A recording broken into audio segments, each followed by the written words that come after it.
전문 강사들의 영상 플랫폼 온토리TV 민수경입니다. 안녕하세요. 네, 안녕하세요. 걷고 싶은 골목상권 컨셉 있는 전통시장 작가 이철민입니다. 네, 작가님 안녕하세요. 네, 네, 안녕하십니까? 반갑습니다. 네, 반갑습니다. 네.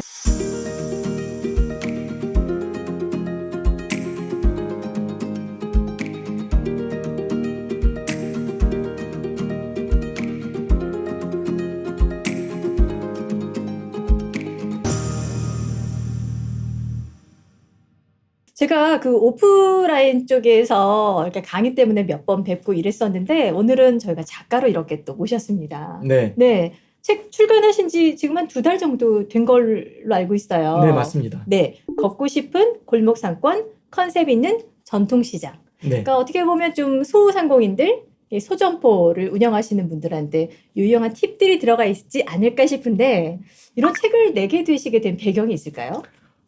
네, 사실 뭐 작가라고 지금 소개를 잠깐 받았습니다만 저는 그 전업 작가는 아니고요. 정부의 소상공인 지원 정책과 관련한 일을 하고 있습니다. 사실은 그게 전업인데 현장에서 일을 하다 보니까 제가 지원을 하고 하는 것들이 너무 그 소수 분들에게만 전달이 되고 하는 게 아닌가라는 생각이 좀 들었어요.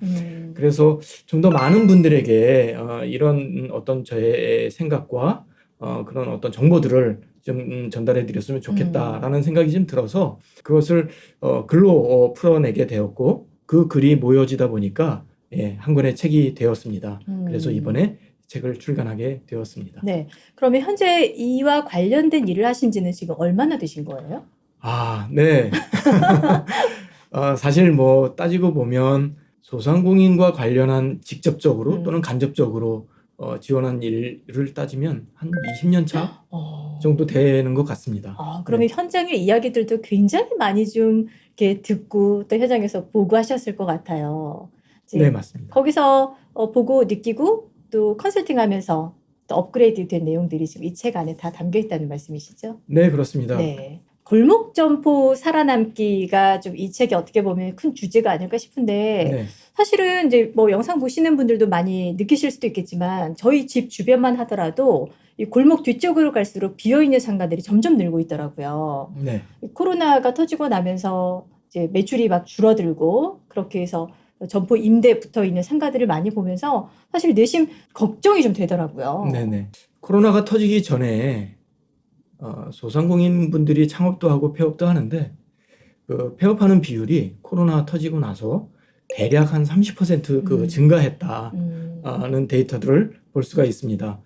그것만 봐도 네. 소상공인 분들이 견디고 버티고 뭐 살아남기가 정말 어렵지 않았나 이런 생각이 됩니다. 네. 어쨌든 소점포들이 문을 닫고 하면서 이분들이 살아남아야 되는 어떤 전략들이 좀 필요할 것 같은데 네. 과연 어떻게 이러한 시국에도 불구하고 소비자들을 좀 그대로 끌어당길 수 있을까? 그런 노하우들이 좀 필요할 것 같은데요. 소비자들은 어떻게 하면 이 매장을 떠나지 않고 좀 이렇게 고정 고객으로 이렇게 함께 있는 걸까요? 우리 그 소상공인 대표님들이 잘못 이해하고 계신 것 중에 한 가지가 있는데 예를 들어서 음식점인 경우에 맛있게 만들면 되지 않을까라고 생각을 하시는 분들이 많이 계세요. 그런데 사실 이제 요즘 시대는 기술, 장비, 뭐 레시피 이런 것들이 너무 많이 오픈이 되어 있고 기술 개발이 되어 있어서 맛으로 승부를 보기에는 이미 이제 뭐 너무 상향 평준화되어 있다. 그러면 실제로 소비자들은 맛이 비슷한 두 집이 있다면 그 다음에 선택 포인트가 무언가 그 두 번째 선택 포인트에 따라서들 움직이더라. 그 두 번째 선택 포인트를 어떻게 만드느냐 거기에 경쟁력이 갈라지는 게 아닌가 나누어지는 게 아닌가 생각이 됩니다. 맛 말고 플러스 알파. 그러면 이제 우리가 이제 그 플러스 알파를 알아야 되는데 그건 뭐예요? 그 플러스 알파가 보통 이제 이런 거죠. 나는 좀 더 싼 집을 갈래. 나는 싼 집이 좋아. 나는 많이 주는 집이 좋아. 또는 나는 뭐 서비스가 좋은 집이 좋아. 이렇게 이제 고객들은 두 번째 선택 포인트가 각자마다 취향마다 달라지거든요. 네. 이거에 따라서 나누어지는데 거기에 이제 대표님들은 포인트를 좀 맞춰야 되지 않나라는 겁니다. 그래서 가격 저가 정책으로 나는 할 거야. 또는 나는 양을 많이 줄 거야. 또는 나는 뭐 서비스를 좀 더 잘할 거야. 나는 뭐 신선한 식재료를 쓸 거야. 라는 어떤 하나를 정했을 때 그것에 집중하는 것이 필요합니다. 네. 너무 많은 것들을 다 하기에는 서로 충돌하는 게 분명히 있을 것 같고, 그렇죠? 네, 그렇습니다. 저 같으면 맛있어, 똑같이. 그러면 예쁜 집 갈 것 같아요. 그렇죠. 바로 그 부분입니다. 네. 그러면 이제 어떻게 하면 좀 더 예쁜 집을 나는 만들 거냐. 인테리어 또는 익스테리어 또는 직원들 유니폼이라든가 그런 것에 이제 집중하는 것이 필요합니다. 네. 고객이 선택하는 데 있어서 어떤 핵심 포인트 하나는 무조건 갖고 있어야 되는 거네요. 그렇습니다. 네. 그러면 이런 식으로 접근을 해서 좀 성공한 사례 이런 게 있을까요? 뭐 상호를 말씀드릴 수는 없고요. 네. 크림 맥주를 파는 이제 아주 자그마한 맥주집 사장님이었어요. 네. 그런데 이 대표님은 사실 꿈이 개그맨이 되는 게 꿈이었습니다. 맥주집 사장님 꿈은 개그맨. 네. 그러다 보니까 이 사장님이 다른 거는 나는 모르겠어. 근데 고객들을 즐겁게 하는 거는 자신 있어. 라고 이야기를 하셨죠. 그래서 네. 영업 시간에도 손님들이 오시면 나갈 때까지 손님들을 그냥 놔두지 않아요. 그러면요. 장난도 걸고 게임도 하고 말도 걸고 하면서 예, 이 손님들이 비록 뭐 크림 맥주 한 잔을 마시러 왔지만 그 시간을 굉장히 즐겁게 이제 재미나게 지내고 네. 나갈 수 있도록 맥주 한 잔에 온갖 서비스를 담습니다. 그 대표님 지금은 굉장히 유명해져서 사실 저도 연락이 잘 안 됩니다. 원래 이전에 연락이 닿았는데. 그전에는 전화를 걸면 바로바로 받았었죠. 그렇구나. 네. 나중에 녹화 끝나고 살짝 알려주세요. 어딘지 한번 저도 가서 좀 웃어보고 싶다라는 생각이 들어요. 네. 네. 요즘에 왜 그 유명한 핫플레이스들이 이렇게 군데군데 많이 있잖아요. 네. 이게 사실은 골목 상권들에서 가능한 게 아닌가 싶거든요. 기존에는 상권이다 그러면 대기업 중심의 이제 백화점, 쇼핑몰 또는 이제 역세권 네네. 이런 상권들이 좀 강세를 보였었는데 그런 이제 대기업 중심의 상권들이 과포화되다 보니까 이것이 이제 팽창을 해 나가기 시작을 합니다. 그런데 뭐 사실 땅이라는 것은 정해져 있고 어디로 갈까요? 결국 그게 이제 골목 상권으로 가기 시작을 한 거였죠. 좀 유명한 곳들이 저희가 몇 군데 있어요, 그렇죠? 우리가 보통 이제 리단길이라고 이제 알고 계신 그런 공간들이 대기업 중심의 상권들이 팽창하면서 상대적으로 자본이 좀 부족한 소상공인들이 갈 수 있는 것이 이제 골목 이면도로를 끼고 하는 그런 골목 상권이다 보니까 그런 골목 상권들이 2010년 초반부터 뭐 우리 이 시청자분들 잘 아시는 것처럼 이태원 또는 뭐 북촌, 홍대, 가로수길도 사실은 뭐 초기에 굉장히 이제 골목 상권으로서의 역할들을 했었고 네. 이것이 이제 시간이 지나면서 2세대로 또 넘어갑니다. 골목 상권도 팽창이 되는 거죠. 그래서 이제 뭐 을지로 골목이라든가 망원동, 뭐 연남동 또는 뭐 익선동 이렇게 팽창이 되고 이것이 이제 2010년대 중반 이후로 계속 골목 상권이 성장하면서 서울 중심에서 제주를 필두로 하는 경주라든가 양양이라든가 이런 지방 도시로 이제 팽창이 되는데 여기서 사실 핵심이 한 가지 있습니다. 그 핵심이 뭐냐면 어느 점포가 핫플레이스냐 어떤 상권이 핫한 골목이냐 보다는 공간이 어떻게 변해가고 있는가 공간이 어떻게 성장하고 있는가가 사실 핵심이 아닌가라는 생각이 됩니다. 조금만 더 풀어서 설명을 해주시겠어요? 조금 전에도 제가 대기업 중심 상권이라는 표현을 썼었죠. 대기업 중심 상권들은 거대한 자본 또는 굉장히 이 수준 높은 기술, 장비 이런 것으로 충분히 상권들을 만들어 갑니다. 그런데 골목 상권들은 이제 소상공인들은 자본이 부족하다 보니까 어떤 면에서는 골목으로 밀려난 게 아닌가라는 생각을 할 수 있지만 골목에 또 숨겨진 것들이 있습니다. 뭐가 있냐면 문화 자본 또는 역사 자본 또는 자연 풍광 자본 뭐 이런 것들이 굉장히 풍부하게 있는데 이런 것들을 발견해내지 못하고 있었던 거죠. 그런 것들에 대한 시각들을 다양한 문화를 경험한 소위 말하는 X세대 또는 뭐 MZ세대까지 이분들이 중에서 그런 어떤 자본들의 그 자본이라기보다는 자원들의 눈을 뜨기 시작을 한 겁니다. 그러다 보니까 버려져 있는 빈 점포 또는 뭐 창고 건물 뭐 이런 것들에 대한 이제 공간 재해석이 네. 들어가기 시작을 한 겁니다. 그러니까 보면 제주도 같은 곳에도 굉장히 외딴 곳인데 허름한 그 주택을 구입을 해서 거기를 굉장히 예쁜 네, 그런 맞습니다. 카페로도 만들어서 유명하게 또 만드는 분들도 계시는 것 같고 그렇죠. 이제 그런 그 점포들이 늘고 하니까 그 공간이 꼭 한 번은 가봐야 되는 명소가 되는 것 같고 맞습니다. 그러니까 그걸 그 어떤 개인이 개척해 나가는 것도 굉장히 좀 쉬운 일은 아닌 것 같거든요. 근데 그럼에도 네. 불구하고 하시는 분들이 있다라는 거잖아요. 그렇죠. 어. 그런 분들을 일각에서는 로컬 크리에이터다라는 표현을 쓰기도 하는데요. 지금은 이제 젊은 로컬 크리에이터들이 전국 각지에 굉장히 많이 골목 속에 숨어 계세요.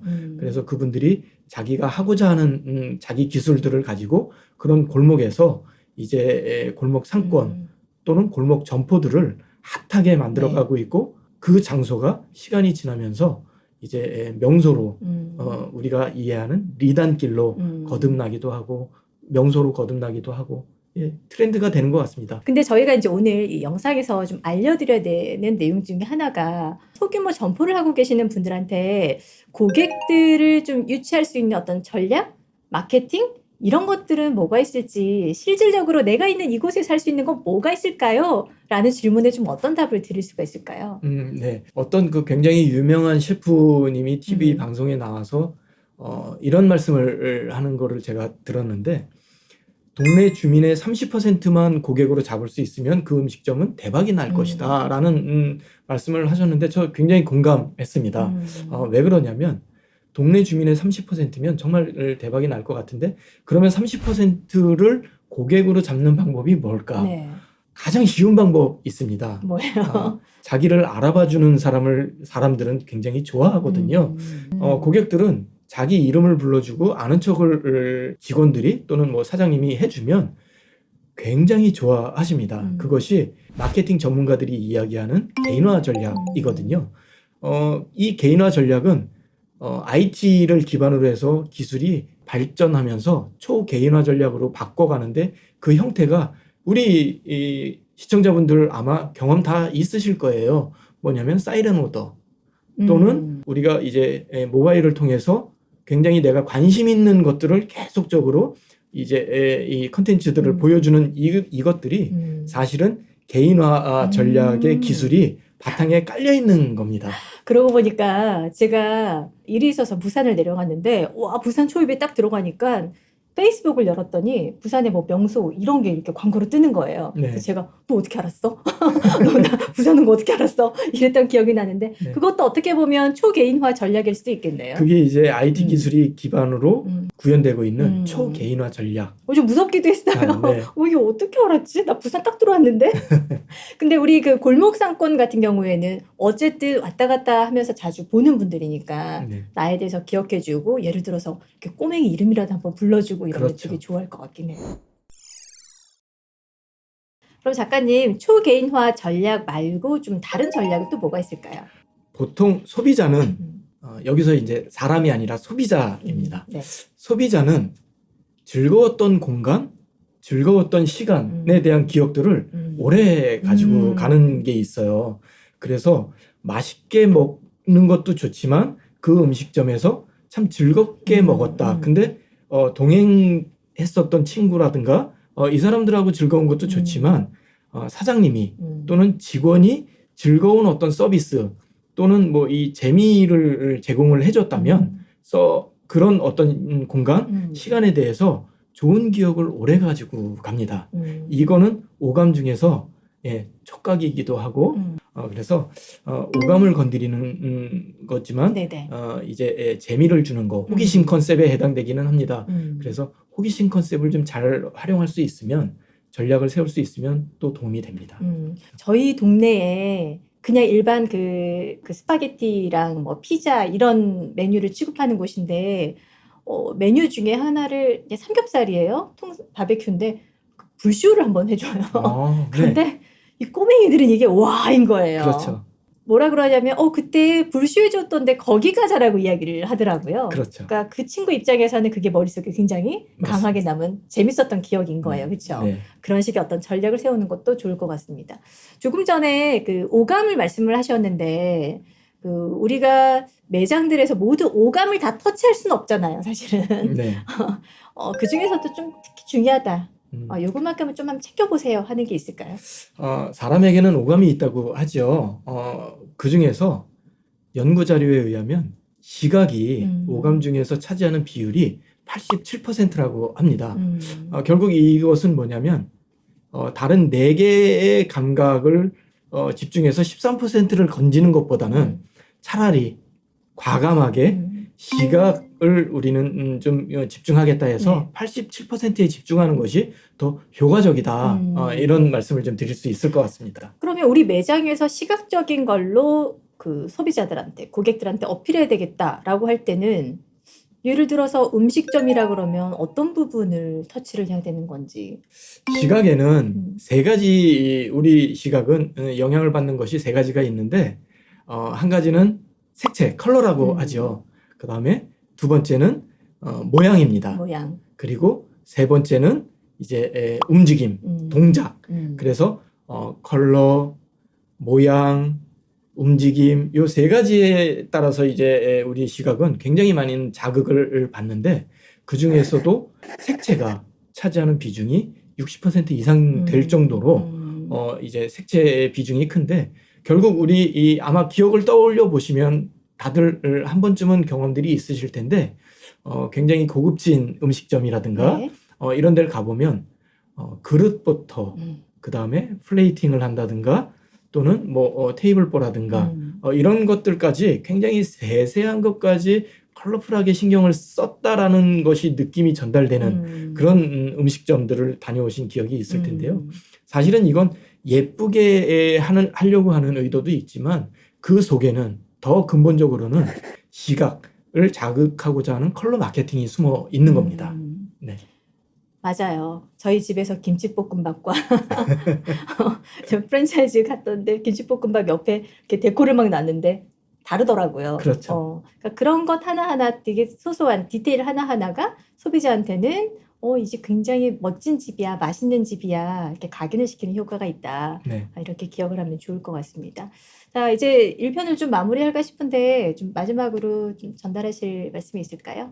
혹시라도 오해를 하시는 시청자분들이 계실까 싶어서 말씀을 좀 드리는데 오감을 자극하는 것이 중요하다라고 이야기를 했지만 더 근본적으로는 그 음식점이라면 기본적으로 맛있어야 됩니다. 네, 그건 정말 기본이죠. 네, 맛있는 집들이 너무 많다 보니까 그 다음 경쟁할 수 있는 경쟁력이 뭘까를 이제 2번째 선택 포인트, 소비자들은 그것에 따라서 움직이기 때문에 제가 2번째 선택 포인트를 강조하다 보니까 이제 오감, 시각, 뭐 기억에 남는 방법 이런 것들을 말씀드리게 된 것 같습니다. 네. 다음 시간에는 좀 더 구체적으로 우리 매장에서 이렇게 적용하면 좋을 만한 그런 팁들을 전달을 해드릴 텐데 CS라고 말씀을 하셨던 것 같아요. 네. 과연 CS, 이 반복되는 CS가 뭘까 굉장히 궁금한데 네. 다음 시간에 좀 더 구체적으로 또 실제 매장에서 좀 적용하실 수 있는 팁들로 좀 전달을 드리도록 하겠습니다. 네. 오늘 1편은 여기서 마무리할까요? 네. 나중에 그 맥주집 이렇게 알려주세요. 네, 알겠습니다. 네, 1편 여기서 마무리하겠습니다. 다음 시간에 뵙겠습니다. 고맙습니다.